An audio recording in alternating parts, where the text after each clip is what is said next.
नमस्कार।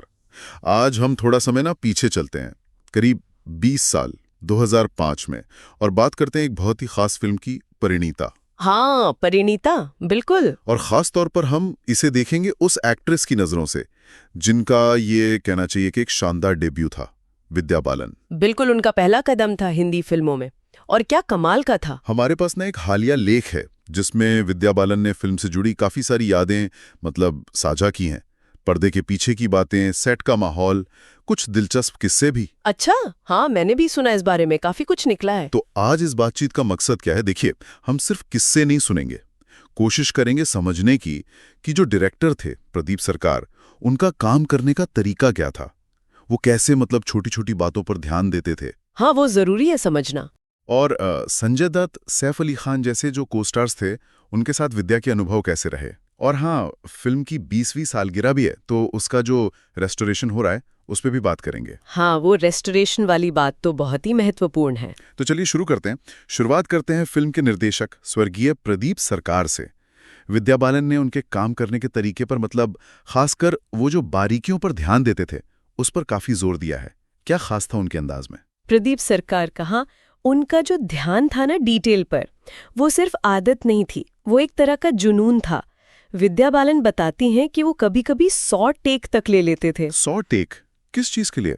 एक्टिंग के लिए? नहीं, यही तो कमाल की बात है। 100 टेक शायद सिर्फ इसीलिए कि खिड़की के बाहर पत्ता ठीक उसी पल विरे जब वो चाहते हैं, या कबूतर गाने की बीट पर ही उड़े। अरे वाह! उनका मानना था, और वो कहते भी थे कि हर चीज में एक लय होती है, और वो उस लय को पकड़ना चाहते थे, चाहे वो एक्टर की परफॉर्मेंस हो या माहौल की कोई छोटी सी चीज। आजकल तो इतनी तेजी से फिल्में बनती हैं, शायद ये सोचना भी मुश्किल है। और ये सिर्फ माहौल की बात नहीं थी, एक्टिंग में भी यही चाहिए था उनको। विद्या बालन का वो किस्सा है ना, जहाँ एक गाने की लाइन के साथ आंसू गिरने का परफेक्ट शॉट चाहिए था। अरे बिल्कुल, वो किस्सा तो उनके काम करने के तरीके का सटीक उदाहरण है। विद्या बताती हैं कि उन्हें उस एक आंसू के लिए 28 टेक देने पड़े। 28 टेक सिर्फ एक आंसू के लिए? हाँ, 28 टेक, सिर्फ इसलिए कि वो आंसू गाल पर लुढ़कते हुए ठीक उस शब्द पर आए जहां प्रदीपदा चाहते थे। बाप रे, सोचकर ही लगता है कितना धैर्य चाहिए होता होगा एक्टर को भी और डायरेक्टर को भी। बिल्कुल। और विद्या मानती हैं कि इस अनुभव ने उन्हें बहुत कुछ सिखाया। इसने उन्हें सिखाया कि चीजों को कैसे बारीकी से देखना है, कैसे महसूस करना है, अपने क्राफ्ट की हर डिटेल का सम्मान कैसे करना है। और ये सिर्फ परिणीता तक नहीं रहा। विद्या की जो हेयर स्टाइलिस्ट हैं, शलाका, वो 20 साल से उनके साथ है। वो भी कहती हैं कि उन्होंने प्रदीप दा से संतुलन और बारीकियों का महत्व सीखा।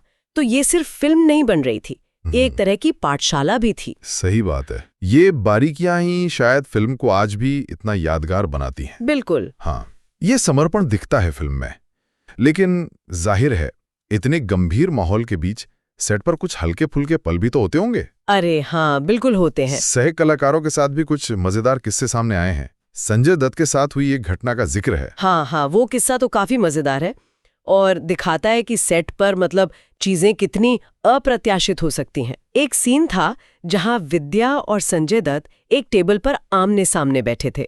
ओके। जैसे ही प्रदीप सरकार ने एक्शन बोला, टेबल हिलने लगी। अच्छा, और प्रदीपदा को लगा कि ये विद्या कर रही हैं, क्योंकि उन्हें पता था कि विद्या को कभी-कभी पैर हिलाने की आदत है। बिल्कुल। और यहाँ देखिए डायरेक्टर का असमंजस। वो संजय दत्त जैसे सीनियर एक्टर के सामने विद्या को टोकना नहीं चाहते थे, शायद शर्मिंदा नहीं करना चाहते थे। हाँ, जाहिर है। तो वो चुपके से विद्या के पास जाते और कहते, विद्या तुम पैर हिला रही हो, कैमरा पर दिख रहा है। विद्या हर बार मना करती, नहीं दादा, मैं नहीं हिला रही, मैं कैमरा पर ऐसा क्यों करूंगी भला। और ये चलता रहा, एक टेक, 2 टेक, पूरे 12 टेक हो गए। 12 टेक, सोचिए, 12 टेक तक प्रदीपदा विद्या को ही टोकते रहे और विद्या उतनी ही कसम खाकर मना करती रही। फिर अचानक विद्या ने नीचे देखा और देखा कि टेबल असल में संजय दत्त के पैर हिलाने से हिल रही थी। क्या बात कर रही हैं? फिर क्या हुआ, बताया होगा विद्या ने? हाँ, आखिरकार उन्होंने हिम्मत करके दादा को बुलाया और कहा, दादा, संजय दत्त से कहिए वो पैर हिला रहे, मैं नहीं। जरा सोचिए उस पल की स्थिति। प्रदीप दा का रिएक्शन क्या रहा होगा? हाँ, पहले तो शायद यकीन ना हुआ हो, फिर उन्हें बहुत ही सावधानी से संजय दत्त के पास जाकर कहना पड़ा होगा, सर आप पैर हिला रहे हैं और मेज हिल रही है। ये किस्सा सिर्फ मजेदार नहीं है, ये सेट पर जो रिश्ते होते हैं ना, सीनियर जूनियर के बीच की झिझक, डायरेक्टर की मुश्किलें, ये सब दिखाता है। ये छोटे छोटे मानवीय पल होते हैं पर्दे के पीछे। सही कहा आपने। ये दिखाता है कि फिल्म बनाना सिर्फ एक टेक्निकल काम नहीं है, ये मानवीय रिश्तों और भावनाओं से भी जुड़ा है। डायरेक्टर को सिर्फ शॉट नहीं देखना, बल्कि एक्टर्स की सेंसिटिविटी का भी ध्यान रखना पड़ता है। बिल्कुल। संजय दत्त के बाद अब जरा सैफ अली खान की बात करते हैं। उनके बारे में भी विद्या ने कुछ दिलचस्प यादें साझा की हैं, जैसे उनका वैन की छत पर धूप सेकना। थी कि सैफ अक्सर अपनी वैन की छत पर लेटकर धूप सेंकते हुए मिल जाते थे। एक अलग ही कूल अंदाज था उनका। लेकिन सैफ से जुड़ा एक और किस्सा है जो विद्या को आज भी हंसा देता है, और वो जुड़ा है सैफ की माँ लेजेंडरी एक्ट्रेस शर्मिला टैगोर से। हाँ, शर्मिला जी जब सेट पर आई थी, विद्या तो उनकी बहुत बड़ी फैन रही हैं। बिल्कुल, विद्या कहती मैं उन्हें बहुत पसंद करती हूँ। तो जब शर्मिला जी सेट पर आई, विद्या जाहिर है बहुत उत्साहित थी, इतनी उत्साहित कि उन्होंने शर्मिला जी का अभिवादन कुछ ऐसे किया जैसे वो उन्हें बरसों से जानती हों। बड़ी गर्मजोशी से मिली। अच्छा, और सैफ की क्या प्रतिक्रिया थी ये देखकर? सैफ हैरान रह गए। उन्होंने विद्या से पूछा, ओ मुझे नहीं पता था कि आप लोग एक दूसरे को जानते हैं। हाँ। इस पर विद्या का जवाब बहुत ही प्यारा और हाजिर जवाबी था। उन्होंने कहा, मैं उन्हें जानती हूँ, वो मुझे नहीं जानती। ये तो बहुत ही क्यूट था, एक सच्चा फैन मोमेंट। कि अपने आइडल्स होते हैं जिनके सामने आप बस एक प्रशंसक होते हैं। सही बात है। साथ ही ये सेट के माहौल के बारे में भी बताता है कि सम्मान भी था और मजाक मस्ती की गुंजाइश भी। विद्या ने सैफ के क्रेजी सेंस ऑफ ह्यूमर और उनके वन लाइनर्स की भी बहुत तारीफ की। कहती हैं कि वो माहौल को हल्का बनाए रखते थे। ये छोटी छोटी बातें ही शायद टीम को जोड़कर रखती हैं। यकीनन। तो ये सारी यादें, प्रदीप सरकार की वो बारीकियां, संजय दत्त का वो पैर हिलाना, सैफ के वन लाइनर्स, विद्या का फैन मूवमेंट, इन सब को अगर हम जोड़कर देखें तो ये सब मिलकर उस जादू का हिस्सा बनते हैं जो परिणीता है। बिल्कुल। और अब ये फिल्म अपनी 20वीं सालगिरह मना रही है। 20 साल पता ही नहीं चला, लेकिन परिणीता की ताजगी आज भी वैसी ही है। शायद इसकी एक वजह वही बारीकियां और ईमानदारी है जिसकी हम बात कर रहे थे। और इसी मौके को और खास बनाने के लिए फिल्म को फिर से रिलीज किया जा रहा है 29 अगस्त को। लेकिन ये कोई ऐसी वैसी री रिलीज नहीं है, इसे पूरी तरह से रेस्टोर किया गया है। हाँ, ये बहुत जरूरी पॉइंट है। ये रेस्टोरेशन का क्या मतलब है और ये इतना महत्वपूर्ण क्यों है? देखिए, रेस्टोरेशन सिर्फ पुरानी प्रिंट को साफ करना नहीं है, ये उससे कहीं ज्यादा गहरा और तकनीकी काम है। विधु विनोद चोपड़ा प्रोडक्शंस, जो फिल्म के निर्माता हैं, उन्होंने एक बहुत बड़ा कदम उठाया है। वो भारत के पहले ऐसे प्रोडक्शन हाउस बन गए हैं जिन्होंने अपनी पूरी फिल्म लाइब्रेरी को भविष्य के लिए संरक्षित करने का फैसला किया है, और वो भी आज की सबसे एडवांस टेक्निक 8K रेजोल्यूशन में। 8K रेजोल्यूशन मतलब पिक्चर क्वालिटी आज की फिल्मों से भी बेहतर हो सकती है। बिल्कुल। 8K का मतलब है अविश्वसनीय डिटेल। खासकर परिणीता जैसी फिल्म जिसका हर फ्रेम प्रदीप सरकार ने इतने ध्यान से रचा था।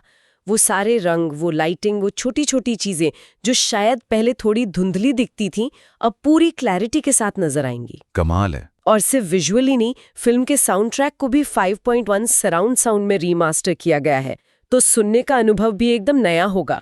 और इस पूरी प्रक्रिया में, जैसा आपने बताया, 4 साल से ज्यादा का समय लगा है।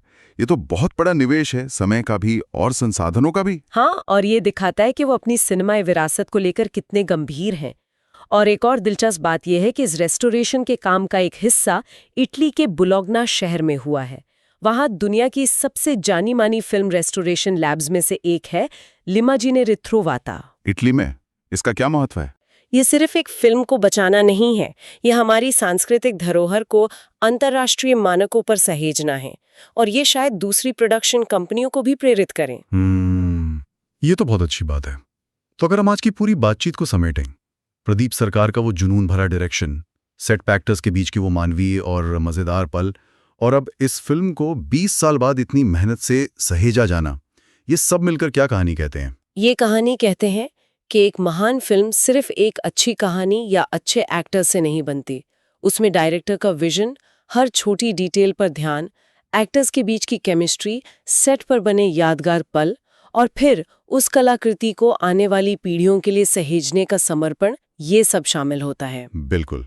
परिणीता का रेस्टोरेशन हमें याद दिलाता है कि फिल्में सिर्फ मनोरंजन नहीं है, वो हमारी कला और संस्कृति का एक अहम दस्तावेज है। बिल्कुल।